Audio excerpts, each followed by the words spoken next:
Even thinking about retelling the story has made me the most afraid I've ever been in my life. I suppose if I keep it bottled up, I'll go insane. God knows, a security company isn't talking. I feel like if I don't warn people, they go there. If I'm telling the story, then I'd better back up a bit. It started a little over a month ago. I work for a security firm that guards projects all over the country. I'm sort of a specialist. It seems like if there's some weird stuff happening at a site, I get called in. Maybe my ex-military background, or maybe the fact that, well, we'll get to that. This place up in New England was having some trouble. A local firm was remodeling an old church when workers suddenly started quitting. No one seemed to have a good reason why they didn't want to work there anymore. So, guess who got the call to come in and straighten things out? Driving up there gave me the most profound feeling of being alone I've ever had. And mind you, I've sat watching caves, foxholes, ditches, some of the most godforsaken places on the planet, all by my lonesome. And never did I feel as soul-crushingly alone as driving up that little 2-lane road that was the only sign of humanity, as the trees seemed to close in on me from every side. As unnerving as that was, it was nothing compared to pulling into that little town where the church was. It was like the nightmare scene from a B-horror movie. I guess arriving at night in the middle of a rainstorm didn't help. I pulled in beside the only vehicle I saw and ran inside the hotel. It looked like a saloon out of an old western. I barely got the door closed when there was a light and a gun shoved in my face. "Who the hell are you?" said a man from somewhere behind the glare of a flashlight. "Jones," I said slowly, raising my hands. "I was called in to help out with your worker problem." The light lowered, but the gun stayed. "What company you work for?" "Sentinel Security." I saw the man relax a little, but mostly I was happy that he lowered the gun. In the best of times, a gun in a situation is less than ideal. All kinds of accidents can happen. I've seen many innocent bystanders fall victim to contagious gunfire. The man stepped over to a table and sat. As I looked around the room, I was surprised at how much it looked like a movie set from an old western, right down to the lit lanterns on the tables and hanging from the rafters. He beckoned me over, and I sat across from him. Judging by the welcome, I'm guessing the workers aren't the only ones who were spooked. He looked at the gun, then laid it on the table. He seemed to be in his late 40s or 50s, but there was a tiredness in his eyes. He looked weary and haggard. "Truth be told, I'm not even sure a gun would do any good." "Maybe you should tell me when the trouble started." He looked at me. I could see worry tugging at his eyes. "Your contract's open, right?" I nodded. "Which means you have to finish the job or you don't get paid, right?" I nodded again. He looked me over for a long moment, then sat back, drained his glass of amber-colored liquid, and sighed. "I bought this town a while back. Recently, with the passing of my wife, I decided I needed to throw myself into a project to keep me busy. I wanted to revitalize this town, turn it into a tourist attraction." "I'm sorry for your loss." He nodded in recognition, but never said another word about her. "Things are going along smoothly. The buildings you see have all been restored. They look good. You should have seen them when we started. They were falling apart. No one had lived here for years. That's why I was able to buy the whole place for next to nothing." "I'm thinking that's not the only reason." "Yes," he said as a haunted look passed through his eyes. "We saved the church for last because it needed the most work. But once they started remodeling is when things began to happen." "Things?" "It wasn't much at first. Shovels and saws would go missing. Tools would be left in fine order at night, only to be in complete disarray in the morning. For a while, the workers blamed each other, saying there was a prankster among them. But that wasn't the case. Oh, how I wish it was. I waited for a long moment for him to continue. We found the first body shortly after that, he said so quietly I barely heard him. Of a worker? He nodded. Dead? He nodded again. Why didn't you stop everything and leave? Because it was already too late. We had disturbed it. Disturbed what? He opened his mouth as if to speak, but no words came out. He shook his head and looked away. For a moment, I could swear I saw a tear run down his cheek. I'm sorry, he said, rubbing his palms on his face. Let me take you to your room. We'll discuss this further in the morning. My curiosity wanted him to finish the story, but it seemed like his weariness had been amplified by the alcohol. I followed him as he carried the lantern up the stairs to the first door and opened it for me. He handed me the light and told me the bathroom was across the hall if I needed it. I'll be here bright and early in the morning to give you the dollar tour, he said, sounding more like a host. Aren't you staying here tonight? His eyes flashed genuine fear. Not here.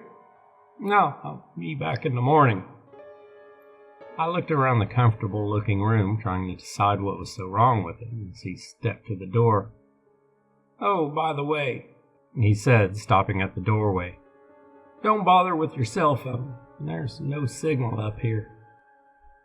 I glanced down at my phone, and when I looked up, he was gone. I picked up the lantern and stepped to the doorway, but I didn't hear him leaving. You would have thought someone walking out on a hardwood floor would make some noise, but it was silent. Since I was already in the hallway, I decided to check out the bathroom. I walked a short distance down the hall and found it to be functional, clean, but nothing extraordinary. While I was there, I used the toilet and washed my hands, and went to my room and got my toiletries kit to brush my teeth. Carrying a lantern around was a little disconcerting. I've had to deal without electricity many times before, but that wasn't what was bothering me. The shadows from the lamp danced, giving the impression of others in the room with me. It's strange because I've never had that feeling before. The shadows were always just shadows. I was trained to be cautious of who could be hiding in the shadows, not the shadows themselves. I finished up my bedtime routine and settled in to sleep. There wasn't much of anything else to do, so might as well get some rest. One of the things I was taught early on in my career was that any time you get a chance, rest. You never know when the next chance will come.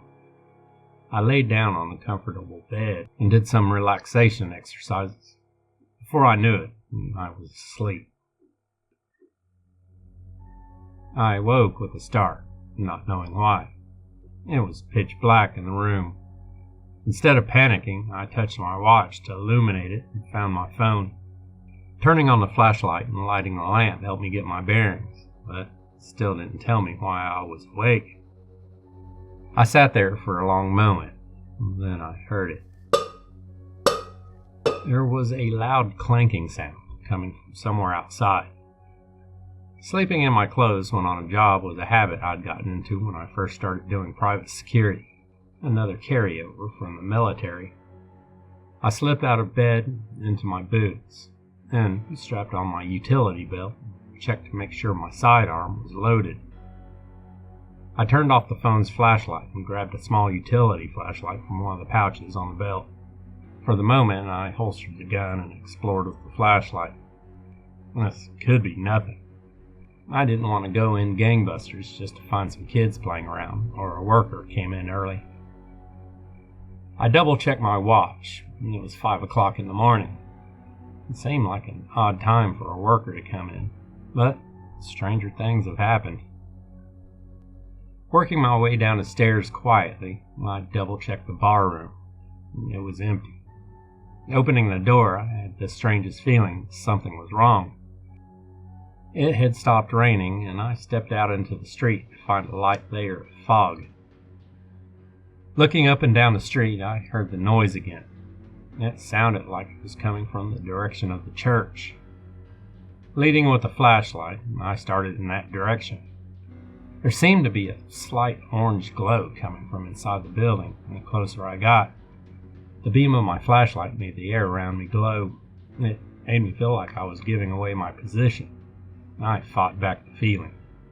This was a little town in Vermont, not an active war zone.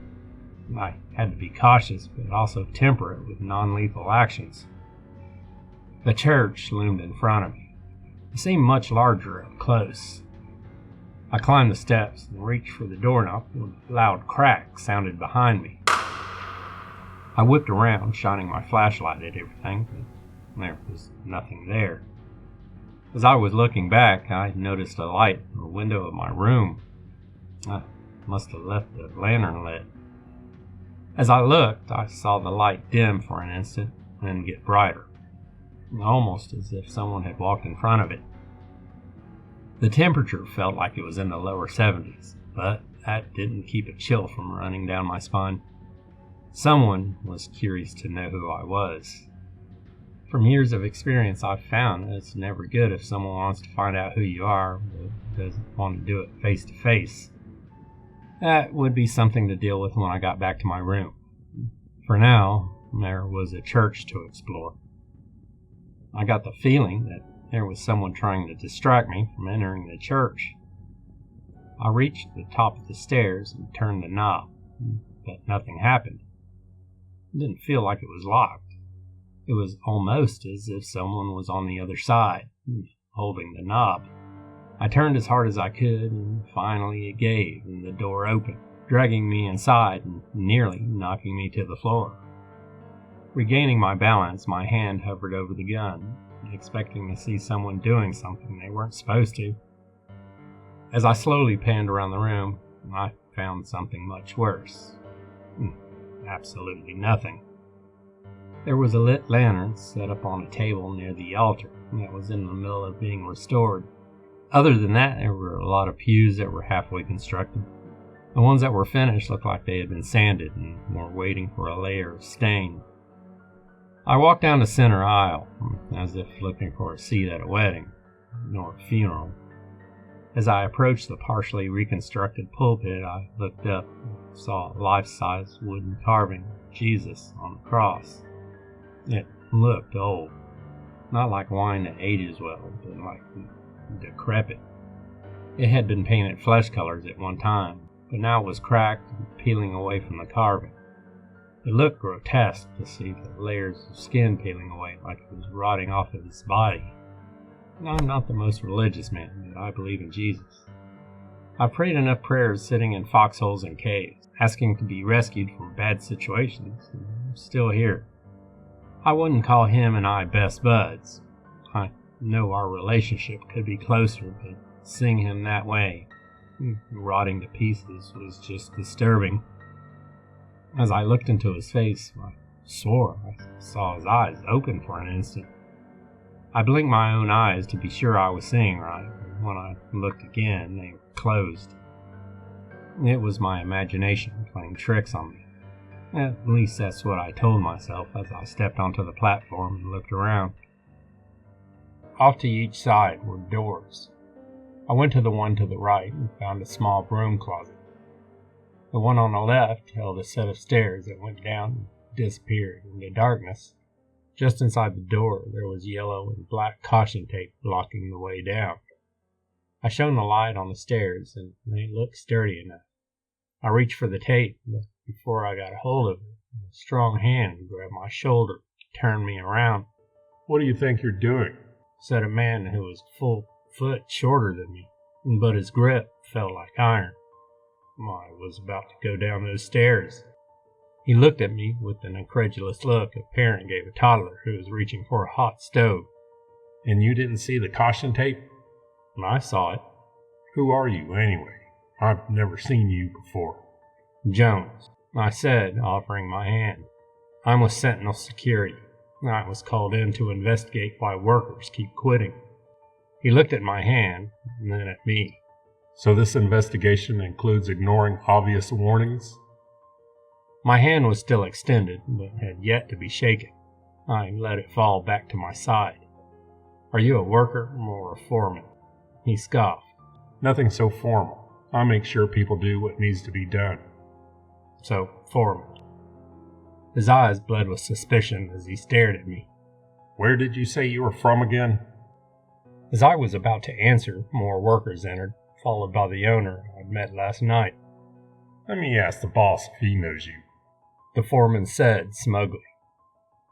The owner locked eyes with me and gave me the strangest look as he walked up to us. "Good morning," he said, addressing both of us. Good morning, sir. I caught this man snooping around in here. "Did you now? Is that true?" "I wasn't snooping. I was investigating. Don't you remember our conversation last night?" His eyes opened a hair wider for an instant and then went back to normal. "Of course I do," he said with a smile that seemed forced. "Remind me again, my memory isn't the best." "We met in the saloon, talked for a little bit, and then you showed me to my room." "Indeed," he said with a raised eyebrow. "Did I say anything else?" "You told me you bought this place after your wife passed away, and the problem started after you found the first dead worker." Dead?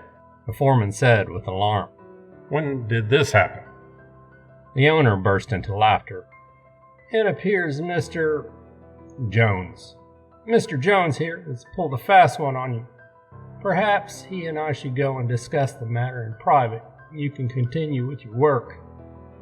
The owner grabbed my arm and guided me away from the foreman, whose eyes burned as they followed us out the door.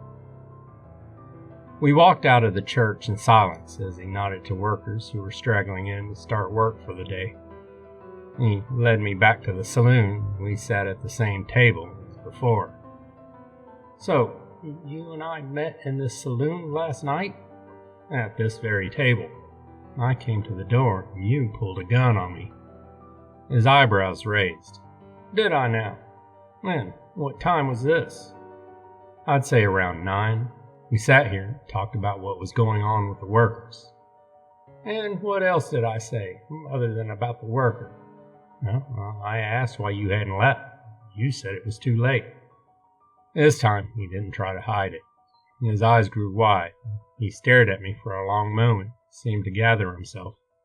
"I apologize, Mr. Jones, if this all seems a little strange. You and I did not have a conversation last night." It was my turn to raise my eyebrows. "At 9 o'clock last night, I was in bed with my very much alive wife." "But you said, and we have not had any workers die." "I don't understand." "Neither do I." I thought about it for a long moment. "You were drinking when you talked to me. Is it possible you were too drunk to remember?" He leaned a little closer. "I haven't had a drink in 19 years. He reached into his pocket and set a coin on the table. I picked it up and looked at it. It was an AA coin.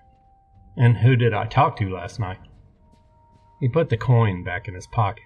"Are you sure it was me who was drinking?" I looked up at him and read suspicion in his eyes. "I don't drink." He leaned back in his chair. "It seems we've reached an impasse. Perhaps I should call your company and have a different person come and investigate the matter." "I wanted to find out what was going on. Perhaps you should give me at least a day to investigate, and unless there's some other reason you don't want me to get to the bottom of this." He smiled, but it wasn't friendly.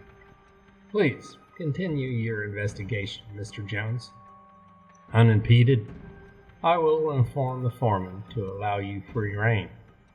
"Thank you," I said, standing to leave. "Just one more thing. What was the last part of what my doppelganger told you?" "You said it was too late to leave because you had disturbed something." His eyes fell to the table, as if in deep thought. I went back to the church and began talking to the workers one by one. Each of them was hesitant to talk around the foreman, but once they were out of earshot, told very similar stories. There had been strange things going on, especially at night. It was more than just tools being moved around. Strange symbols would appear carved into the wood they were using. The owner would tell them to cut the symbols out and use whatever they could of the wood. One of the workers had gone missing, but after a day or so, the owner said he had quit. The strange thing was, no one was able to contact him after that. The more I dug, the more I found. And some of the workers had become curious as to why they were restoring this old town in the middle of nowhere. It turned out it had been long suspected that satanic rituals were carried out in this very church. It was also suspected to be the site of one of the earliest witch burnings. But the two facts that stuck out in my mind were no one hung around after dark. That was when things were alleged to get strange. And no one was allowed down the steps I found before the foreman stopped me. The workers had been told the steps were unsafe and could collapse under the weight of a person. It didn't take much convincing to keep them away from the creepy stairs. By afternoon, I knew exactly what my next move was. I went back to my room, checked around to see if anything was missing. Nothing seemed to be, so I set my watch and took a nap. The alarm went off at 9 o'clock. I went to the bathroom to splash some water on my face and geared up for my expedition. When I got to the church, it was empty. I made a beeline for the left door and the creepy staircase. With flashlights attached to a headband in my waistband, I was good to go to keep my hands free for whatever I might need them for. I attached a safety rope like mountain climbers do, and found a sturdy spot to anchor it into the wall. If the stairs gave out on me, at least I wouldn't fall. As advertised, every stair creaked like it was about to give out, but thankfully, none of them did.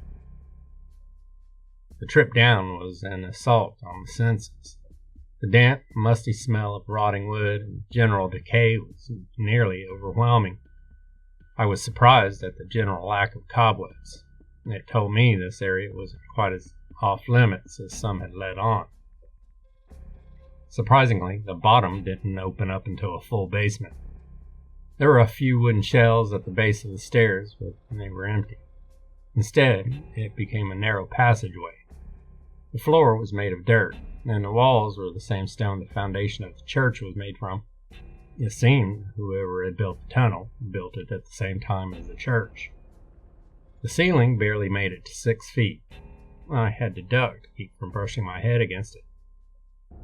I wasn't sure what I'd expected to find, but this was the key to discovering what was happening here. I'd been walking for 10 minutes, senses alert, hand on my holstered sidearm. Suddenly, the air changed. The smell became more pungent, and the air warmer. There was a feeling of closing in that made the hairs on my arms stand up. I turned a corner, and the tunnel opened up into a large room with a high ceiling. I panned around trying to get the scope of the room when my light fell on something big in the corner. It looked like a massive black boulder that was made of leather. Watching, transfixed, I noticed it was moving. Not much, but just a bit of rising and falling. I realized it was breathing. Fear gripped me. I no longer had any interest in finding out what was going on here. I just wanted to turn and slowly back away. The thing made a noise. It was either a snort or a cough, but in either case, it seemed to be waking up. I doused my lights and stayed as still as possible while listening in total darkness. Its breathing became louder and less steady. I heard a creaking that sounded like bones when someone stretched. It was getting up, and I was standing in the middle of the tunnel. If by some miracle it didn't already know that I was here, as soon as it walked over here, it would run right into me. My mind raced to come up with options as I heard footsteps coming closer. I backed up against the wall and started edging to the left, hoping I was in the main room and not still in a tunnel. The footsteps were so close when they suddenly stopped. The absence of sound was deafening. I tried to hold my breath as I listened for the beast's breathing, and it was slow, sporadic, as if it were listening for me. Neither of us moved. We barely breathed, each waiting for the other to reveal their location. My hand drifted to the gun as I tried to pull it out of the holster as quietly as possible. The air shifted. The beast had moved. I didn't know where. I heard a strange squelching sound, and then, "What are you doing, Mr. Jones?" I tried to hold off as long as possible, but curiosity got the best of me, and I turned on my headlamp to find the owner standing right in front of me, staring at me with a maddening smile. My eyes darted around looking for the beast, but I knew I wouldn't find it. It was standing right in front of me. "So, are you the real thing?" I said, hoping to keep the panic out of my voice. "Or are you some shapeshifter who pretends to be someone else because he has no identity of his own?" "I am whoever I want to be." I heard the squelching again, only this time I had the displeasure of watching it happen. His entire body rippled, tore itself apart, only to reform into the beast for a moment, and then tear apart again and reform into something much more terrifying. I gasped, looking into my own eyes. "You see," he said in my own voice, "I can take your place and travel around pretending to solve problems." While he was changing, I glanced around to see if there was anything else in the room I could use. In the far corner, I saw what looked like a nest and an inverted cross hanging on the wall. "And if you could, why haven't you?" I said, playing a hunch. "What?" "If you were free to go anywhere, then why haven't you? Why sit here in the middle of the woods with nothing to do?" "I choose to stay here," he said in my voice. "You choose because this is where your power is. You know so little. I'm rebuilding this place so my worshippers can live here and pray to me, giving me all the power I need. Just like when this place was first built," I said. "And until my followers thrive, I survive off of human sacrifice." "So, did you kill the worker?" "And no one remembers him, just like they won't remember you." He grinned and took a step toward me, but I drew my pistol and shot him in the forehead. He fell to the ground, bleeding. It was a strange sight to watch myself die. But then the squelching began again, and he reformed into his demonic form. He stood 10 feet tall and covered in leathery skin that looked like tiny teeth. His face was a nightmare, glowing red eyes and massive sharp teeth. He roared at me in what sounded like 1,000 voices. I turned and ran down the tunnel, ducking so I didn't hit my head and knock myself out. That would have ended my escape and my life. I heard the squelching again and heard my voice call after me. "You can't escape. And besides, I know how to find you." I turned and fired, hitting me, in the chest. He dropped and squelched again. I wanted to watch him turn into his demon form to see him squashed into the tunnel that was too small for him, but I didn't dare squander this time for anything but escape. It seemed like forever until I came to the stairs, and I took them 2 at a time. Once I reached the top, I turned to see him at the bottom. I shot him again, then found a lantern inside the church, lit it, tossed it down the stairs. The glass shattered, spreading fire all over the bottom of the stairs, and they began to burn almost immediately.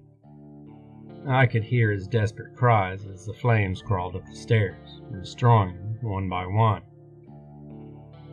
Turning and running out the doors, I didn't bother with my things in my room. I hopped in my car and drove like a bat out of, well, you know. My hand shook on the steering wheel as I glanced into my rearview mirror, hoping I wouldn't see that thing chasing me. Instead, I saw a glow growing in the forest behind me. I prayed the whole church was on fire, and it would spread to all the houses.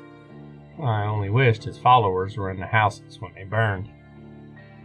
I wondered how many more places there were like this in the world.